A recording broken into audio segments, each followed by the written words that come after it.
الله الرحمن الرحيم ذلك الكتاب لا ريب فيه هدى للمتقين صدق الله العظيم۔ اللہ کریم نے یہ جو قرآن اپنا کلام نبی اکرم صلی اللہ علیہ وآلہ وسلم کے ذریعے سے انسانیت کو عطا فرمایا ہے، یہ دراصل ایک معجزہ ہے۔ معجزہ کا معنی ہوتا ہے عاجز کر دینے والی چیز۔ گزشتہ انبیاء کو مختلف ادوار میں مختلف قسم کے معجزے عطا ہوتے رہے۔ بعض جسمانی نوعیت کے یا حسی نوعیت کے معجزے تھے، بعض طبی نوعیت کے معجزے تھے۔ کہتے ہیں کہ جب حضرت موسیٰ علیہ السلام اس دنیا میں تشریف لائے اور مبعوث ہوئے تو اس علاقے میں جادو کا دورہ تھا، اس لیے حضرت موسیٰ علیہ السلام کو جس قسم کے معجزے عطا ہوئے وہ جادو کا توڑ تھے۔ اسی طرح حضرت عیسیٰ علیہ السلام کو اللہ کریم نے جس طرح کے معجزے دیے وہ طبی نوعیت کے تھے۔ اس کی وجہ یہ ہے کہ اس دور میں طب کا دورہ تھا،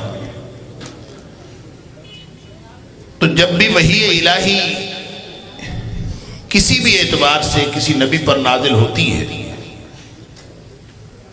تو وہ اپنی کیفیت میں اپنی نوعیت میں معجزہ ہوتی ہے، لیکن نبی اکرم صلی اللہ علیہ وآلہ وسلم کو یہ قرآن عطا ہوا، یہ دنیا کائنات کے سارے معجزے ایک طرف اور یہ اللہ کا کلام ایک معجزے کے طور پر نبی اکرم صلی اللہ علیہ وسلم کو عطا ہوا۔ اس کی وجہ یہ ہے کہ معجزہ عطا ہونے کی جو حکمت ہے وہ یہ ہوتی ہے کہ لوگ اس معجزے کو دیکھ کر ایمان لیں۔ نبی اکرم صلی اللہ علیہ وآلہ وسلم نے خود فرمایا ما من الانبیاء نبی الا اعطی ما مثلہ آمن علیہ البشر، کہ جتنے بھی نبی آئے ہیں ان سب کو کوئی نہ کوئی معجزہ ایسا عطا ہوا جس کی وجہ سے لوگ ایمان لاتے رہے۔ وَإِنَّمَا كَانَ الَّذِي أُوتِيتُ، اور جو مجھے معجزہ عطا ہوا فرمایا وحیاً، مجھے اللہ کریم نے وحی کی صورت میں ایک معجزہ عطا کیا، اوحاہ اللہ تعالی الیہ، اس معجزے کو اللہ نے میری طرف وحی کیا۔ پھر نبی پاک صلی اللہ علیہ وسلم نے ساتھ یہ بھی فرمایا، چونکہ معجزے کا مطلب اس کی حکمت یہ ہوتی ہے کہ لوگ ایمان لائیں، لہذا نبی اکرم صلی اللہ علیہ وسلم کو جو معجزہ عطا ہوا یہ علمی معجزہ بھی ہے، یہ صوتی معجزہ بھی ہے، یہ حسی معجزہ بھی ہے، یہ قیامت تک کے لیے ایک زندہ معجزہ بھی ہے۔ لہذا نبی اکرم صلی اللہ علیہ وسلم نے فرمایا کہ میں اللہ سے امید کرتا ہوں، ارجو من اللہ تعالی، میں اللہ کریم سے امید رکھتا ہوں، ان اکون اکثر تابعا یوم القیامہ، کہ میں قیامت والے دن سارے نبیوں سے زیادہ پیروکار لے کے آؤں گا، کیونکہ مجھے جو معجزہ عطا ہوا ہے اس سے طاقتور معجزہ کسی کو عطا ہی نہیں ہوا۔ اب یہ معجزہ صرف علم کے اعتبار سے نہیں ہے، ہو نہیں سکتا کہ صرف انسان نہیں، دنیا کائنات کی کوئی چیز ہو نہیں سکتا کہ وہ قرآن سنے اور وہ متاثر نہ ہو۔ کافروں کا دل پتھروں سے بھی زیادہ سخت ہوتا ہے، پتھر تو متاثر ہوتے ہی ہیں اللہ کے قرآن سے، لیکن کافروں کا دل بھی متاثر ہوتا ہے اللہ کا قرآن سن کر۔ نبی اکرم صلی اللہ علیہ وآلہ وسلم کے جب آپ قرآن پڑھا کرتے تھے تو سرداران قریش چھپ چھپ کے سنا کرتے تھے، اور اس کی وجہ یہ ہے کہ اس کا جو صوتی آہنگ ہے یہ خود اپنے اندر اتنی تاثیر رکھتا ہے، کسی کو سمجھ آئے کسی کو نہ سمجھ آئے، لیکن اس کے اندر تاثیر ہے، اور اس کے اندر کیا کچھ چھپا ہے یہ اللہ ہی جانتا ہے۔ نبی اکرم صلی اللہ علیہ وسلم فرمایا لا تنقضی عجائبہ، قیامت تک لوگ اس کے عجائبات تلاش کرتے رہیں، کبھی مکمل نہیں ہو سکتے، کبھی ختم نہیں ہو سکتے۔ ولا یخلق عن کثرت الرد، اور نہ یہ قرآن کبھی پرانا ہو سکتا ہے۔ ڈاکٹر حمید اللہ کا نام آپ نے سنا ہوگا، ایک بر صغیر کے مفکر تھے۔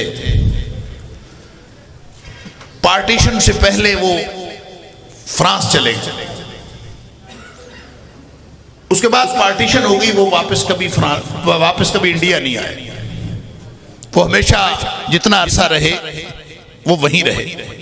وہاں انہوں نے فرانسیسی زبان بھی سیکھی اور دیگر زبانیں بھی سیکھی، اور بنیادی طور پر فرانسیسی زبان میں وہ اللہ کے قرآن کی خدمت کرتے رہے، دین کی تبلیغ کرتے رہے۔ وہ یہ کہتے ہیں کہ میں جتنا عرصہ فرانس میں رہا ہوں، میرے ہاتھ پر اوسطاً 2 لوگ روزانہ مسلمان ہوتے رہے۔ وہ یہ قصہ لکھتے ہیں، اور اس کا ذکر ڈاکٹر محمود غازی نے محاضرات قرآنی میں بھی کیا۔ وہ کہتے ہیں کہ ایک شخص میرے پاس مسلمان ہونے کے لیے آیا، تو جب کوئی شخص مسلمان ہونے کے لیے آتا تھا تو میں لکھ لیتا تھا، اس سے پوچھ لیتا تھا کہ وجہ کیا ہے، کیوں مسلمان ہو رہے ہو؟ تو جب وہ وجہ بتاتا تھا تو میں ساتھ لکھ لیتا تھا، ایسے ہی اپنے ریکارڈ کے لیے۔ تو کہتے ہیں ایک شخص میرے پاس مسلمان ہونے کے لیے آیا، تو میں نے اس سے پوچھا کہ تم کیوں مسلمان ہو رہے ہو؟ تو اس نے وجہ ایسی بتائی کہ جو میری سمجھ میں نہیں آئی۔ کہتے ہیں اس نے کہا کہ میں فرانس کا سب سے بڑا موسیقار ہوں، اور مجھے موسیقی کی ساری دھنوں کا علم ہے۔ تو کہتا ہے کہ میں ایک دفعہ اپنے مسلمان دوست کے ساتھ کسی فنکشن میں گیا، تو ابھی میں اس فنکشن میں داخل نہیں ہوا تھا، دور سے ہی مجھے ایک دھیمی دھیمی آواز موسیقی کی سنائی دی۔ تو میں نے اپنے دوست سے پوچھا کہ یہ کیا بج رہا ہے، یہ کون سی موسیقی ہے؟ تو اس نے کہا کہ یہ موسیقی نہیں ہے، یہ تو قرآن کی تلاوت ہو رہی ہے۔ تو میں نے اس سے پوچھا کہ قرآن کیا ہے؟ تو اس نے مجھے قرآن کا تعارف کروایا۔ تو کہتا ہے کہ میں زندگی میں جتنی موسیقی کے دھنوں کو اور اس کے تکنیکی پہلوؤں کو جانتا تھا، میں حیران ہو گیا کہ وہ جو قرآن پڑھا جا رہا تھا وہ سارے کے سارے موسیقی کے اصولوں پر پورا اتر رہا تھا۔ تو میں نے جب یہ دیکھا تو میں نے سوچا کہ یہ اتنی شاندار کتاب جن کی ہے وہ ان کا مذہب قبول کر لینا چاہیے، تو میں نے دین اسلام قبول کر لی۔ ڈاکٹر حمید اللہ کہتے ہیں مجھے سمجھ نہیں آئی یہ کیا کہہ رہا ہے، کہ قرآن کوئی موسیقی کی کتاب تھوڑی ہے، قرآن تو اللہ کا کلام ہے، اس میں آہنگ ہے، اس میں خوبصورتی ہے، اس میں ردم ہے، لیکن یہ موسیقی تو نہیں۔ تو کہتے میری سمجھ میں نہیں آئی، لیکن میں نے لکھ لی کہ اس کی وجہ اس نے یہ بتائی۔ یارک ییلبر اس کا نام، یہ ڈاکٹر صاحب نے لکھا بھی اس کا نام۔ بہرحال وہ کہتے ہیں کہ میں نے لکھ لیا، تو کچھ دنوں بعد وہ کہتے ہیں کہ میری طریقہ کار میرا یہ تھا کہ میں کسی مسلمان کو اس کا گائیڈ معلم مقرر کر دیتا تھا، اور وہ چلے جاتے تھے، بھئی ایک گفتگو بعد میں کر لیں، بڑی مہربانی ہے آپ کی، اگر آپ نے کوئی قیمتی گفتگو کرنی ہے تو میں خاموش ہو جاتا ہوں، آپ پہلے کر لیں، پھر اس کے بعد ہم گفتگو شروع کر لیں۔ بعض اوقات ہم بات کرنی ہوتی ہے، میں آپ کو منع نہیں کرتا، لیکن مجھے خاموش کرو۔ اعوذ باللہ من الشیطان۔ تو ڈاکٹر صاحب یہ لکھتے ہیں کہ چند مہینے بعد میں نے اس کا معلم مقرر کر دیا، اس کو بھیج دیا کہ اس کو سکھاؤ۔ تو کچھ عرصے بعد اس معلم کا فون آیا، پہلے اس کا فون آیا یارک یلبر کا، یہ کہتا ہے کہ یہ جو تم نے مجھے استاد دیا ہے نا، یہ مجھ سے کچھ چھپا رہا، مجھے صحیح نہیں بتا رہا، یہ کوئی چیز چھپا رہا۔ ڈاکٹر صاحب کہتے ہیں کہ میں حیران ہو گیا کیا چھپا رہا ہے۔ پھر میں نے اس کو فون کیا، بلکہ اس کا فون آ گیا، اس نے کہا جی یہ خام خواہ مجھے تنگ کر رہا ہے۔ خیر وہ کہتا ہے دونوں آ گئے میرے پاس۔ میں نے پوچھا کیا مسئلہ ہے؟ وہ کہتا ہے جی یہ مجھے پڑھا رہا تھا سورۃ الفتح، سورۃ النصر، جس کو سورۃ النصر، اذا جاء نصر اللہ والفتح، تو کہتا ہے یہ مجھے پڑھا رہا تھا، تو جب اذا جاء نصر اللہ والفتح ورأیت الناس يدخلون فی دین اللہ افواجا فسبح، وہ کہتا ہے کہ میں اس کو جب پڑھاتا ہوں تو یہ کہتا ہے افواجا اور فسبح، اس کے درمیان میں کچھ ہونا چاہیے۔ کہتا میں حیران ہو گیا، اس کے درمیان میں تو کچھ نہیں ہے۔ تو اس کو کہتے میں نے پوچھا بھی تم کیوں کہتے ہو کہ اس میں کچھ ہونا چاہیے؟ وہ کہتا ہے اس لیے کہ میں شروع سے قرآن پڑھنا شروع کیا ہے اور قرآن کی ہر آیت میرے ان موسیقی کے اصولوں پر پوری اتر رہی ہے، یہاں آ کے فرق پڑتا ہے، یہاں کچھ ہونا چاہیے درمیان میں، افواجا اور فسبح کے درمیان میں کچھ ہونا چاہیے۔ میں اس کو کہتا ہوں کچھ ہے، یہ کہتا ہے نہیں ہے۔ ڈاکٹر عبید اللہ صاحب کہتے ہیں میں خود پریشان ہو گیا، میں اس کو کیا جواب دوں، یہاں تو واقعی کچھ نہیں ہے، تو میں اس کو کیا کہوں گا؟ اب وہ اس کے کیا اصول تھے، اللہ اکبر، لا تنقضی عجائبہ ولا یخلق عن کثرت الرد، اس کی عجائبات میں سے کون سا عجوبہ، کون سا پہلو اس کی نگاہ میں تھا؟ ڈاکٹر صاحب کہتے ہیں میں حیران ہو گیا، میں سوچنا شروع، میں نے اس کو کہا بیٹھو، تو کہتے ہیں میں دل میں اللہ سے دعا کی، یا اللہ اس مخمصے سے نکال، میں کیا کہوں اس کو؟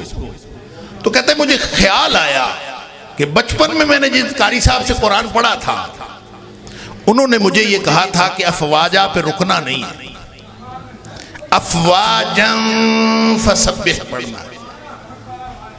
کہتے ہیں مجھے یہ بھی یاد آیا کہ ایک دفعہ وہ پڑھا رہے تھے اور میں رکا تھا تو انہوں نے مجھے تھپڑ بھی لگایا تھا کہ یہاں میں تمہیں کہا کہ رکنا نہیں۔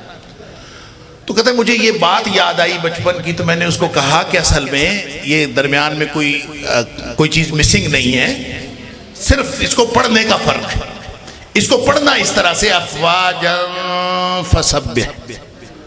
وہ کہتے ہیں کہ میں نے اتنا کہا تو وہ اٹھ کے ناچنے لگا اور کہتا ہے اب ٹھیک ہے، یہ اب ٹھیک ہے، اب یہ میرے موسیقی کے ان اصولوں کے مطابق ہے۔ اللہ اکبر، کون سا علم تھا، کون سے علم کا اس کو علم تھا اور کون سی وہ تفصیلات جانتا تھا۔ ڈاکٹر صاحب کہتے ہیں میری سمجھ میں کچھ نہیں آیا کہ یہ کیا جانتا ہے۔ بہرحال وہ ایک بہترین مسلمان کی زندگی گزار کے 1975 پہ ڈاکٹر صاحب لکھتے ہیں فوت ہو گیا۔ اب اس کے پاس کیا علم تھا، وہ کون سی چیز تھی، اس نے قرآن سے کیا اخذ کیا تھا؟ یہ قرآن ایک معجزہ ہے جو کسی کی سمجھ میں اس کی ساری گہرائی اور سارے نکات کبھی آ ہی نہیں سکتے۔ بس وہ محکم آیات ہیں جو ڈوز اور ڈونٹس، یہ کرو اور یہ نہ کرو، وہ ہماری ہدایت کے لیے۔ اللہ وگرنہ اس کے اندر اللہ کریم نے ایک صوتی تاثیر رکھی ہے۔ حضرت عمر فاروق رضی اللہ تعالیٰ یعنی جتنے کفار سخت سے سخت دل والے کفار تھے، ان میں سے دو کفار جو تھے جو نبی اکرم صلی اللہ علیہ وسلم کو تکلیف دیتے تھے جو سب سے زیادہ سخت، ان میں سے ایک عمر فاروق رضی اللہ تعالیٰ، اور نبی اکرم صلی اللہ علیہ وسلم اس لیے دعا کیا کرتے تھے کہ اللہ یہ جو دو لوگ ہیں ان میں سے عمر بن حشام اور عمر بن خطاب، اللہم اید الاسلام بأحب الرجلین، ان دونوں میں سے اللہ جو تمہیں پیارا ہے اس کے ذریعے سے اسلام کی مدد فرما۔ اور وہ جو واقعہ مشہور ہے کہ نبی حضرت عمر فاروق رضی اللہ تعالیٰ نے بہن سے قرآن سنا تھا تو دل نرم ہو گیا، دل بہرحال وہ سخت سے سخت دل بھی نرم قرآن سن کے ہی ہوا تھا۔ لیکن ایک دوسرا واقعہ مسند احمد کے اندر موجود ہے، عمر فاروق رضی اللہ تعالیٰ خود راوی ہے۔ لگتا یوں ہے کہ یہ دونوں واقعات اپنی اپنی جگہ درست ہیں، لیکن اس میں تقدیم اور تاخیر کا تعلق ہے۔ یہ جو واقعہ میں اب سنانے لگا ہوں یہ غالباً پہلے کا ہے، اور وہ واقعہ جو معروف ہے کہ حضرت عمر فاروق رضی اللہ تعالیٰ عنہ نے اسلام قبول کیا بہن کا قرآن سن کے، وہ غالباً بعد کا ہے، واللہ اعلم۔ عمر فاروق رضی اللہ تعالیٰ عنہ فرماتے ہیں کہ میرا ایک باقاعدہ ڈیوٹی ہوتی تھی، باقاعدہ کام ہوتا تھا کہ جا کے نبی اکرم صلی اللہ علیہ وسلم کو ستانا۔ تو میں نکلا اپنی اسی نیت سے، نبی کریم صلی اللہ علیہ وسلم کو تکلیف پہنچانے کی نیت سے نکلا، اور میں جب باہر گیا تو دیکھا تو مسجد حرام میں نبی اکرم صلی اللہ علیہ وسلم نماز پڑھ رہے تھے، اور ظاہر نماز میں آپ بلند آواز سے قرات فرما رہے تھے۔ عمر فاروق رضی اللہ تعالیٰ عنہ کہتے ہیں کہ میں کعبے کے پردے کے اندر چھپ کے اندر ہی اندر چلتا چلتا بالکل قریب چلا گیا جہاں وہ قرآن پڑھ رہے تھے، اور اندازہ تو کیجئے نبی اکرم صلی اللہ علیہ وسلم قرآن پڑھ رہے ہیں، صاحب قرآن، اللہ کا کلام، کعبۃ اللہ کا صحن، اور نبی اکرم صلی اللہ علیہ وسلم کی زبان اقدس، اور پھر سننے والا عمر، اور کیا ماحول ہوگا۔ عمر فاروق رضی اللہ تعالیٰ عنہ کہتے ہیں کہ میں تو مدہوش ہو گیا جب نبی پاک صلی اللہ علیہ وسلم سورۃ الحاقہ تلاوت کر رہے تھے۔ اب دیکھیں اس کے اندر ان کی ایک تو قرآن حکیم کی آیات کے اندر ایک ردم ہے، پھر نبی کریم صلی اللہ علیہ وسلم کی عادت مبارکہ تھی کہ آپ ہر آیت کو تھوڑا لمبا کر کے پڑھتے تھے، تو کیسے پڑھ رہے ہوں گے نبی اکرم صلی اللہ علیہ وسلم، اور کس قدر شہر طاری ہوا حضرت عمر فاروق رضی اللہ تعالیٰ عنہ پر۔ تو کہتے ہیں میں حیران ہو گیا، تو مجھے لگا کہ یہ تو کوئی شاعر کی کتاب ہے، کوئی شاعر ہے، یہ تو اس کی شاعری ہے۔ کیوں؟ اس لیے کہ ردم والی شاعری ہوتی۔ جب وہ آیات سنی، خذوہ فغلوہ ثم الجحیم صلوہ ثم فی سلسلۃ ذرعها 70 ذراعا فاسلکوہ انہ کان لا یؤمن باللہ العظیم ولا یحض علی طعام المسکین فلیس لہ اليوم ہاہنا حمیم ولا طعام الا من غسلین لا یاکلہ الا الخاطئ۔ ابھی دیکھیے یہ تو نبی کریم صلی اللہ علیہ وسلم جب پڑھ رہے ہوگے اور بالکل پورے حرم میں سناٹا چھایا ہوا اور آرام آرام سے نبی کریم صلی اللہ علیہ وسلم پڑھ رہے، تو عمر فاروق رضی اللہ تعالیٰ عنہ کہتے ہیں میں نے سوچا کہ یہ تو کوئی شاعر ہے، اس قدر مسحور کن جو کلام ہے تو کسی شاعر کا ہو سکتا ہے۔ وہ کہتے ہیں میں ابھی سوچا ہی تھا تو اگلی آیت آگئی وما ہوا بقول شاعر قلیلا ما تؤمنون۔ کہتے ہیں میں نے سوچا تھا تو اگلی آیت آگئی وما ہوا بقول شاعر، تو میں تو حیران ہو گیا کہ اس کو کیسے پتا چلا کہ میں نے یہ سوچا ہے۔ تو اس وقت چونکہ ایک غلط عقیدہ موجود تھا کہ کاہن دل کا حال جانتے ہیں، جیسے اب بھی بہت سارے بد عقیدہ لوگ اس طرح کی چیزیں ان کے اوپر یقین رکھتے ہیں، تو اس وقت بھی ان کا خیال یہ ہوتا تھا کہ کاہن جو ہیں وہ دل کی باتیں جانتے ہیں۔ تو جب میں نے یہ دل میں سوچا، عمر فاروق رضی اللہ تعالیٰ عنہ کہتے ہیں کہ یہ شاعر ہے، تو آیت اگلی آگئی وما ہوا بقول شاعر قلیلا ما تؤمنون، تو میں نے دل میں سوچا اچھا یہ تو شاعر نہیں ہے، یہ تو کاہن بھی ہے، کہ اس کو میرے دل کی حال، دل کی کیفیت پتہ چل گئی ہے۔ تو اگلی آیت آگئی ولا بقول کاہن قلیلا ما تذکرون۔ تو کہتے میں حیران ہی ہو گیا، اور وہ جیسے انسان اپنا آپ ہار جاتا ہے کہ یہ کیا ہے، تنزیل من رب العالمین ولو تقول علینا بعض الاقاویل لاخذنا منہ بالیمین ثم لقطعنا منہ الوتین۔ ان آیات کا ترجمہ پتہ نہیں کبھی کسی نے سنایا آپ کو کہ نہیں سنایا، پتہ ہی نہ آیات کا ترجمہ کیا ہے۔ اللہ اکبر، یہ تو رب العالمین کا نازل کردہ کلام ہے، اور یہ نبی صلی اللہ علیہ وسلم اگر یہ اپنی طرف سے ایک بات بھی بنا لیں تو ہم ان کا دایاں ہاتھ پکڑ کے ان کی گردن اتار دیں اور تم میں سے کوئی چھڑانے والا بھی نہ ہو۔ اللہ اکبر۔ عمر فاروق رضی اللہ تعالیٰ عنہ تو جیسے کہتے ہیں نا پاؤں کے نیچے سے زمین نکل گئی، اپنا آپ باقی نہیں رہا. نکلے تھے نبی پاک صلی اللہ علیہ وسلم کو تکلیف پہنچانے، تو وہ تو اپنے وجود میں جیسے بندہ باقی نہیں رہتا، وہ کہتے ہیں میرے تو ایسے تھا جیسے جان ہی نکل گئی. تو نبی کریم صلی اللہ علیہ وسلم نے جب نماز مکمل کر لی تو آپ گھر کو چل دیے تو میں بھی پیچھے پیچھے چل پڑا. تو نبی کریم صلی اللہ علیہ وسلم مجھے دیکھ لیا اور نبی پاک صلی اللہ علیہ وسلم نے میرے سینے پر ہاتھ پھیرا اور مجھے دعا دی.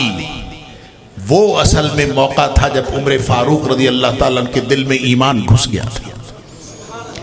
یہ ممکن نہیں ہے کوئی قرآن سنے ہاں بدبختی حائل ہو جائے، بدبختی حائل ہو جائے تو یہ ایک الگ بات ہے، وگرنہ اللہ نے اس قرآن کے اندر ایسی تاثیر رکھی ہے کہ جو پتھر کے اوپر بھی اثر کرتا ہے اور پتھر دل لوگوں کے اوپر بھی اثر کرتا ہے. درخت بھی اور وہ جانور بھی. وہ سنا ہے واقعہ کہ جب صحابی سورۃ الکہف کی تلاوت کر رہے تھے تو آسمان سے فرشتے اتر آئے تھے، گھوڑا بھدک رہا تھا، گویا کہ ایک ایک چیز اس کائنات کی قرآن کو سن کر اثر قبول کرتی ہے. تو یہاں یہ جو تلاوتیں ہو رہی ہیں سبحان اللہ، جس پر آپ جھوم جھوم جاتے ہیں اور سبحان اللہ کا ایک یوں چھل آتی ہے سبحان اللہ. مجھے میں دیکھ کر میں سوچ رہا تھا اللہ کرے کہ قرآن کی آیت سن کر ہمارے رونگٹے بھی کھڑے ہوں اور اللہ کرے کہ ہمارا دل بھی دہل جائے، اللہ کرے کہ ہمارے ایمان میں اضافہ ہو جائے. انما المؤمنون الذین اذا ذکر اللہ وجلت قلوبہم. مومن تو وہ ہوتے ہیں کہ جب ان کے پاس اللہ کا ذکر کیا جائے ان کے دل دہل جاتے ہیں. وَإِذَا تُلِيَتْ عَلَيْهِمْ آيَاتُنَا زَادَتْهُمْ ایمانا. جب ہماری آیتیں ان کے اوپر تلاوت کی جاتی ہیں تو ان کا ایمان بڑھ جاتا ہے، ایمان کے اندر اضافہ ہو جاتا ہے. لہذا اور پھر دوسری جگہ فرمایا کہ تقشعر منہ جلود الذین یخشون ربہم. یہ قرآن اللہ کا کلام ہے، وہی آیتیں بار بار دہرائی جاتی ہیں. اللہ نزل احسن الحدیث کتابا متشابہا مثانی تقشعر منہ جلود الذین یخشون ربہم. دل دہل جاتے ہیں، رونگٹے کھڑے ہو جاتے ہیں. میں آپ سے پوچھتا ہوں اور اپنے آپ سے پوچھتا ہوں، کیا قرآن سن کر کبھی رونگٹے کھڑے ہوئے ہیں؟ کیا قرآن سن کر کبھی دل دہلا ہے؟ کیا ایمان کے اندر اضافہ ہوا ہے؟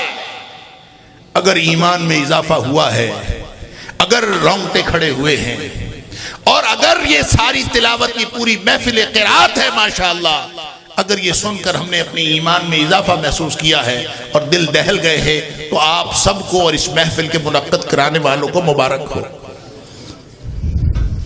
اور اگر ہم یہ ایک محفل کر کے اٹھ گئے، نہ کوئی دل کی کیفیت پر میں فرق پڑا، واہ واہ کر لی، سبحان اللہ کر لی، پڑھنے والوں نے خوب پڑھا، اگر ہم یہاں سے اٹھ کے چلے گئے اللہ اکبر، دلوں کو فرق ہی کوئی نہیں پڑا، ایمان میں اضافہ ہی کوئی نہیں ہوا، رونگٹے کھڑے ہی نہیں ہوئے، دل دہلا ہی نہیں، تو اس کا مطلب ہے ہم نے کوئی نہیں قرآن سنا. یہ قرآن سب کو ہدایت نہیں دیتا، سب کے ایمان میں اضافہ نہیں کرتا. کچھ لوگوں کے ایمان میں اضافہ کرتا ہے، کچھ لوگوں کے کفر میں اضافہ کرتا ہے. وَلَا يَزِيدَنَّ كَثِيرًا مِّنْهُمْ مَا أُنزِلَ إِلَيْكَ مِن رَّبِّكَ طُغْيَانًا وَكُفْرًا. لازماً اضافہ کرے گا اے حبیب صلی اللہ علیہ وسلم، جو کچھ آپ کے رب کی طرف سے نازل کیا جاتا ہے لازماً اضافہ کرتا ہے. کثیرًا منہم، ان میں سے اکثریت کو، یہودیوں اور عیسائیوں کے بارے میں کہا، اکثریت کو قرآن جب نازل ہوتا ہے تو ان کے سرکشی اور کفر میں اضافہ کرتا ہے. نہ قرآن سرکشی کی کتاب ہے، نہ قرآن کفر کی کتاب ہے. قرآن تو ہدایت کی کتاب ہے. تو یہ ہدایت کی کتاب کسی کے کفر میں اضافہ کر رہی ہے، کسی کی طغیان میں اضافہ کر رہی ہے. یضل بہ کثیرا ویہدی بہ کثیرا، کسی کی گمراہی میں اضافہ ہو رہا ہے. کیوں؟ اس لیے کہ جو اپنے دل میں ریسیپٹیو ہو کے قرآن کو قبول کرنے کے لیے، اس کی ہدایت کو قبول کرنے کے لیے، اللہ کی معرفت سمجھتے ہوئے، اپنے اللہ کی عظمت ذہن میں رکھتے ہوئے، یخشون ربہم، اگر وہ اس طرح سے بیٹھ کر کہ میں اللہ کا کلام سن رہا ہوں، اس کائنات کے مالک اور خالق اور شہنشاہ کا کلام سن رہا ہوں، جب وہ اس طرح سے قرآن کو سن کے اپنے اندر قبول نہیں کرتا، اس کو کبھی ہدایت نہیں ملتی. ہدی للمتقین، ہدایت کس کو ملتی ہے؟ متقین کو.